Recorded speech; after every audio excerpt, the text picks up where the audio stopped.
10월 3일 금요일 역대하 16장 1절로 14절 전심과 반심입니다.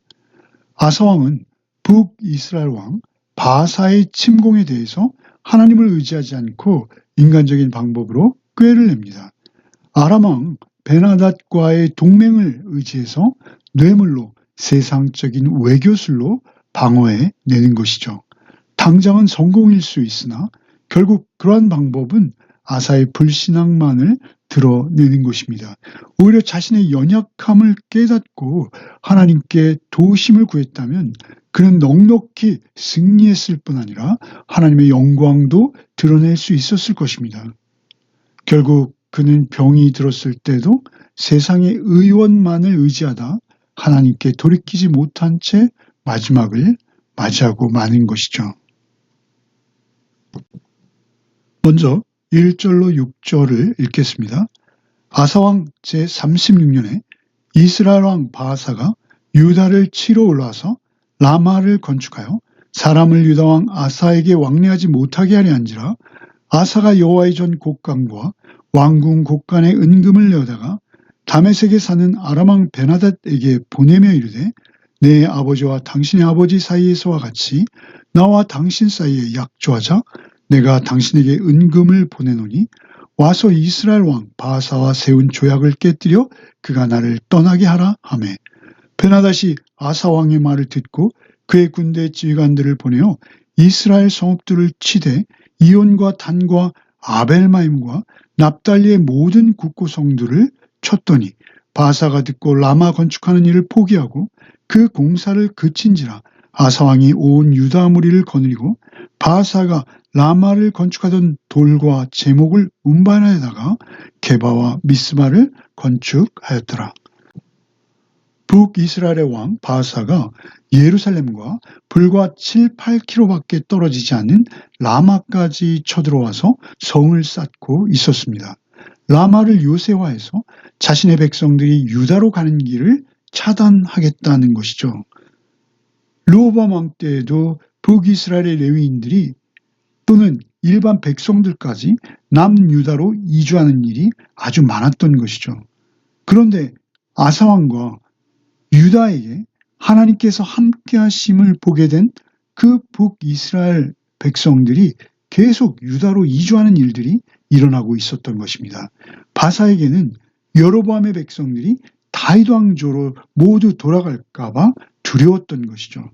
특별히 바사는 아주 낮은 신분으로 여로보암 왕조의 자손들을 모두 죽이고 쿠데타를 일으킨 처지였습니다.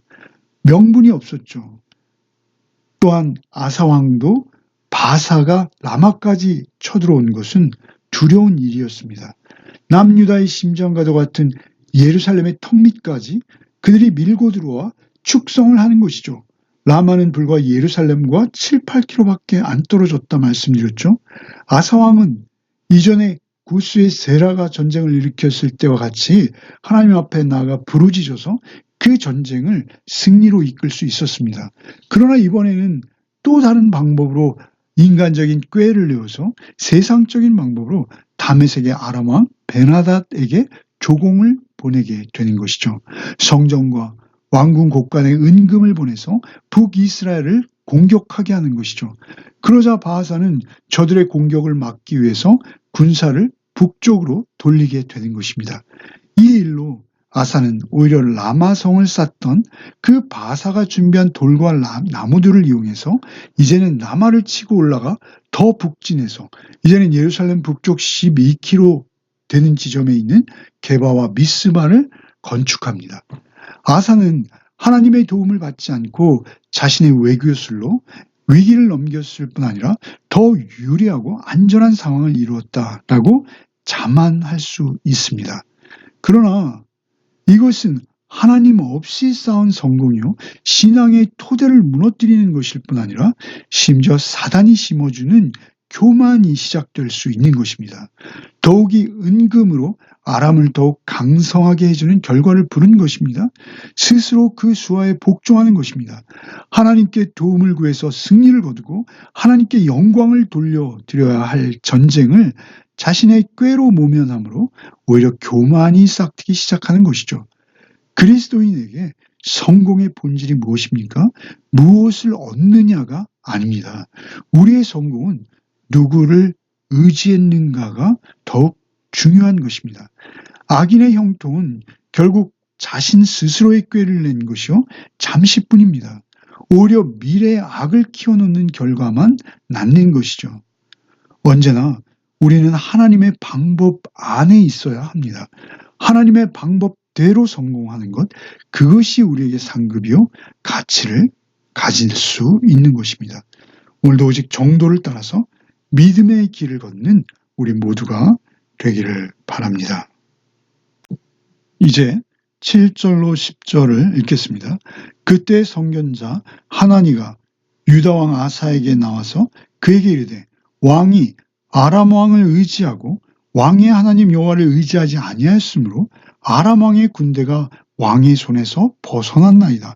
구스 사람과 룹 사람의 군대가 크지 아니하며 말과 병거가 심히 많지 아니하였더이까. 그러나 왕이 여호와를 의지하였으므로 여호와께서 왕의 손에 넘기셨나이다. 여호와의 눈은 온 땅을 두루 감찰하사 전심으로 자기에게 향하는 자들을 위하여 능력을 베푸시나니 이 일은 왕이 망령되이 행하였은즉 이후부터는 왕에게 전쟁이 있으리라 하매 아사가 노하여 선견자를 옥에 가두었으니 이는 그의 말에 크게 노하였음이며 그때 아사가 또 백성 중에서 몇 사람을 학대하였더라. 이제 그러자 하나님께서는 선견자 하나니를 통해서 유다왕 아사를 책망하십니다. 먼저 하나님을 의지했을 때 구스의 세라가 침공했을 때 그 군대의 병사가 100만이요 병거가 300만이나 되는 대군을 절반의 병력으로 완전한 승리를 거두게 했던 것을 잊어버렸느냐라고 추궁하는 것이죠. 그리고 9절에 여호와의 눈은 온 땅을 두루 감찰하사 자기에게 향하는 자들을 위하여 능력을 베푸신다라는 유명한 말씀을 하게 되는 것이죠. 그리고 아사왕이 하나님 앞에 망령되이 행했다라고 지적합니다. 결국 앞으로 평안하지 못할 것이요 전쟁이 있을 것이다 라는 선포를 듣게 되는 것이죠. 아사왕은 지금까지 여호와를 찾고 구하는 자로서 그 삶을 모범적으로 살아왔습니다. 오직 여호와를 의지하는 자로서 전쟁에서도 내치하는 데서도 모두 성공적인 왕이었습니다. 아사왕은 하나님의 방법을 따랐던 것이죠. 그러나 이제는 그렇지 않은 것입니다. 아사는 선지자를 옥에 가둘 뿐 아니라 심지어 일반 백성 중에도 자신의 잘못을 말하는 자들을 학대하는 악한 행동까지 서슴지 않게 되는 것이죠. 조급함에 쫓겨서 분별력을 잃을 수 있고요. 실수할 수도 있습니다. 불안과 두려움에 오판할 수도 있습니다. 이것은 당연한 인간의 한계입니다. 하지만 아사는 그 책망을 듣고 돌이켜야 했습니다. 그러나 돌이키지 않았습니다. 회개하며 주님 앞으로 나와서 다시 하나님을 찾고 구하기 시작하면 되는 것이죠. 다윗이 위대했던 것은 선지자 나단의 책망을 받았을 때 자신의 죄를 자복함으로 다시 하나님의 은혜와 능력을 힘입게 된 것입니다. 그러나 아사는 그 책망을 받지 않습니다. 오히려 분노했고요. 선견자를 감옥에 가두며 백성까지 학대하기에 이르는 것입니다. 예수께서 우리에게 베푸신 가장 큰 은혜가 무엇입니까? 어떤 가운데서도 우리는 돌이킬 수 있는 그 길을 얻은 것이죠. 주께서 그 길을 내어주신 것입니다. 그 크신 은혜와 사랑으로 우리가 범죄했을 때도 돌이킬 수 있도록 새로운 기회를 늘 주시는 분으로 예수께서 우리에게 찾아오신 것이죠. 우리의 인생의 길 위에 있을 때 우리는 늘 실수할 수 있습니다. 그러나 실수할수록 오히려 주님께 돌이킴으로 말미암아 더욱 성숙한 길로 나아갈 수 있는 것입니다. 어제보다 오늘도 하나님께 가까이 나가는 것, 하나님을 구하고 찾는 것이 우리에게 복인 것이죠. 오늘도 오직 주 안에서 하루를 살아내는 복이 있으시기를 바랍니다. 11절로 14절을 읽겠습니다. 아사의 처음부터 끝까지의 행적은 유다와 이스라엘 열왕기에 기록되니라.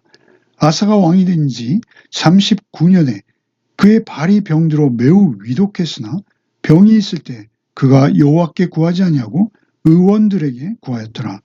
아사가 왕위에 있은 지 41년 후에 죽어 그의 조상들과 함께 누움에 다윗성에 자기를 위하여 파두었던 묘실에 무리가 장사하되 그의 시체를 법대로 만든 각양 향 재료를 가득히 채운 상에 두고 또 그것을 위하여 많이 분향하였더라. 아사의 마지막 모습이 기록되고 있죠. 발에 병이 들어 생명이 위태롭게 되었음에도 그는 의사만을 찾습니다. 당시 의료 수준은 거의 미신적인 저급한 것들이었다고 합니다. 그렇지만 의사에게 도움받는 것이 문제는 아니라고 여겨집니다. 문제는 해야 할 일을 하지 않은 것입니다. 당연히 그가 평생 그랬듯이 하나님을 찾아야 하는 것이죠. 죽을 병보다 치명적인 것은 그가 하나님을 찾고 구하는 마음, 의지하는 그 겸손한 태도로 돌이키지 못한 것입니다. 인간의 몸은 필연적으로 쇠약해지고 병들 수밖에 없습니다. 그러나 그 마지막이 다가오는 상황에서 모든 병을 고칠 수 있는 하나님을 인정하고 하나님께 도움을 구하며 죽음을 맞는 것과는 다른 것이죠. 또한 남은 백성들을 위해서 그는 모범을 보여야 할 왕입니다. 신앙은 시작이 중요하지만 더욱 중요한 것은 마지막 모습인 것이죠. 모두가 겸손하고 낮아진 모습으로 절대 하나님의 주권을 인정하고 하나님 앞에서 믿음의 고백을 남기는 것, 이것이 얼마나 큰 축복인지요. 오늘도 우리에게 생명 주신 분은 하나님 한 분이심을 잊지 않는 하루가 되시기를 바랍니다. 하나님 안에서 복된 하나님의 마음을 구하는 자로 오늘 하루도 살아내는 복이 우리 모두에게 있기를 바랍니다. 아사왕의 생애는 하나님만을 전심으로 의지할 때 승리를 경험합니다. 그러나 세상의 방법을 의지할 때 교만과 불신앙의 모습으로 무너져 내린 것이죠. 성도의 참된 성공은 무엇을 얻는가? 어떤 위치에 올라가는가? 그것이 중요한 것이 아닙니다. 누구를 의지하고 누구를 따라서 살았는가? 그것이 성도의 삶을 결정하는 것입니다. 우리 모두가 끝까지 하나님만을 의지하며 겸손히 믿음을 지켜 하나님 앞에서 완주하는 자가 되기를 소망합니다. 오늘도 오직 여호와 하나님을 구하는 자로 하루를 살아내는 복이 있으시기를 바랍니다. 기도하겠습니다. 주님, 우리의 삶이 세상의 지혜와 방법이 아닌 주님만을 의지하는 삶이 되게 하여 주시옵소서. 교만과 불신앙을 내려놓고 책망 속에서 회개하며 오히려 다시 돌이키는 은혜를 우리에게 허락하여 주시옵소서. 말씀이 우리를 고치려 할 때 그 말씀 앞에 겸손히 부복하는 우리의 인생이 되게 하여 주시옵소서. 끝까지 믿음을 지키며 주님 앞에 서는 날까지 전심으로 주님만 따르는 우리 모두가 되게 하여 주시옵소서. 오늘도 오직 주의 음성 구하며 주님의 시선을 의식하는 자로 하루를 살아내게 하여 주옵소서. 예수 그리스도 이름 받들어 기도하옵나이다. 아멘.